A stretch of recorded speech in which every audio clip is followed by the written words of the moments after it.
আবার কেন ফিরে এলি? কি চাই তোর? ধন্যবাদ পিশাচিনী, এই নাও গো, তোমার জন্য উপহার এনেছি। আমার জন্য উপহার? তুই তো মস্ত ভালো মনের মানুষ দেখছি। তোর মধ্যে কোনো লোভও নেই। তোমার রূপ যেমন তেমনি তুমি একটুও ভয়ঙ্কর নয় গো। তোমার আসল পরিচয় কি পিশাচিনী? দেখবি আমার আসল রূপ। তোকে আমার আসল রূপ দেখাতে কোনো ভয় নেই। তখনই পিশাচিনী তার রূপ বদলে স্বর্ণ জলপরীর রূপ ধারণ করে। তার অলৌকিক মায়াবী রূপ দেখে কাঠুরে মুগ্ধ হয়ে যায়। কোনো মানুষ আমার ক্ষতি না চেয়ে আজ প্রথম উপহার দিল, তোকেও আমার দেওয়া উপহার গ্রহণ করতে হবে। স্বর্ণ জলপরী তার মায়াবী মুক্ত হাতে নিয়ে জাদু করতেই কাঠুরের কাঠের বোঝার মধ্যে দুটো কাঠ সোনার কাঠে বদলে যায়। কাঠুরে কিছুই বুঝতে পারে না। সে জলপরীকে বিদায় জানিয়ে সোজা হাটে চলে যায়। তারপর কাশি বোসের দোকানের সামনে বোঝাটা নামিয়ে, কাশি বাবু, আজ অনেক ভালো কাঠ পেয়েছি, আজ আমাকে 5 পয়সা বেশি দেবেন বাবু। কাশি বোসের নজর সোজা গিয়ে পড়ে বাঁধা কাঠের বোঝার মধ্যে দুটো চকচকে উজ্জ্বল সোনালী বর্ণের কাঠের উপর। এই, তুই এই দুটো কাঠ কোথায় পেলি?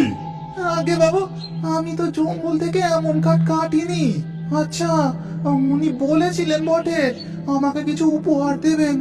মনে হয় উনি জাদু করে এই দুটো কাঠ আমাকে উপহার দিয়েছেন।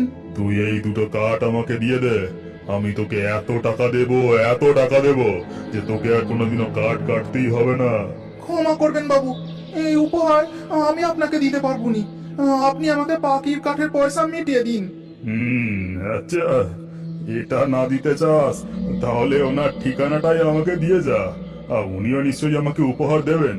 সরল সাদাসিধে কাঠুরে কাশি বোসকে জঙ্গলের মধ্যে ওই স্বর্ণ জলপরীর ব্যাপারে সমস্ত ঘটনা বলে দেয়। তারপর কাঠুরেও কাঠ বিক্রি করার টাকা ও দুটো স্বর্ণ কাঠ নিয়ে বাড়ি ফিরে আসে। তারপর রান্নাঘরে গিন্নির কাছে গিয়ে সমস্ত ঘটনা বলতে শুরু করে। ভগবান আমাদের দিকে মুখ তুলে চেয়েছেন। আমাদের তো ধন সম্পত্তির কোনো লোভ নেই। ওই জলপরি তো মায়াবী শক্তির অধিকারী। তিনি কি আমার একমাত্র ইচ্ছা পূরণ করবেন না? আশীর্বাদ স্বরূপ আমাকে সন্তান সুখ দেবেন না? তাহলে কাল যখন আমি কাঠ কাটতে যাব, তুমি আমার সাথে যেও গো গিন্নি। আমি ওই জলপরীর সাথে তোমারও পরিচয় করিয়ে দেব। আর ওদিকে তখন কাশি বোস জঙ্গলের মধ্যে খুঁজতে খুঁজতে গিয়ে দাঁড়ায় সেই পরিত্যক্ত পুকুরের সামনে। বেরিয়ে আয় জলপরি, বেরিয়ে আয়, আমাকে দে, আমাকে সোনা দে। তখনই জল তোলপাড় করে বেরিয়ে আসে সেই পিশাচিনী। আমি জানি তোর এটা আসল চেহারা নয়, আর তুই একজন অসহায় জলপরি। আমাকে দে, আমাকে সোনা দে। লোভী পাপিষ্ঠ মানুষ, তোকে আমি কিচ্ছু দেব না। চলে যা এখান থেকে, না হলে তোর চরম ক্ষতি হবে। তুই আমার ক্ষতি করবি, তবে এই নে। কাশি বোস একটা বিষের শিশি নিয়ে পুরোটা পুকুরের জলে ঢেলে দেয়। আর এই দেখে পিশাচিনী রূপী জলপরি ভয় পেয়ে জলে ডুব দেয়। এবার তুই মর, কালকে জেলের দল নিয়ে এসে আমি তোর পুকুর লুট করব, আর যদি বিষের হাত থেকে প্রাণ বেঁচে যায় তাহলে তোকেও বন্দি করে নিয়ে যাব। কাশি বোস ফিরে যায়। তার পরের দিন সকালে কাঠুরে তার স্ত্রীকে সঙ্গে নিয়ে ওই পুকুরের কাছে যেতেই তারা যা দেখে তাতে কাঠুরে কান্নায় ভেঙে পড়ে। পুকুরের জলে ছোট বড় মাছ সহ দুটি মৃত জলপরীর দেহ ভাসছে।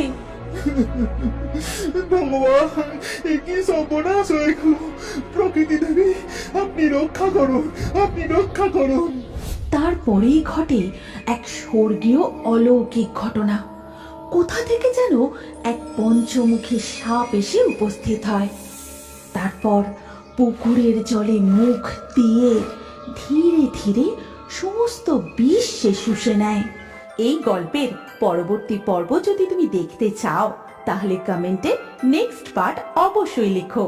আর আমাদের রিও বার্ডস ফেসবুক পেজটি এক্ষুনি ফলো করে নাও।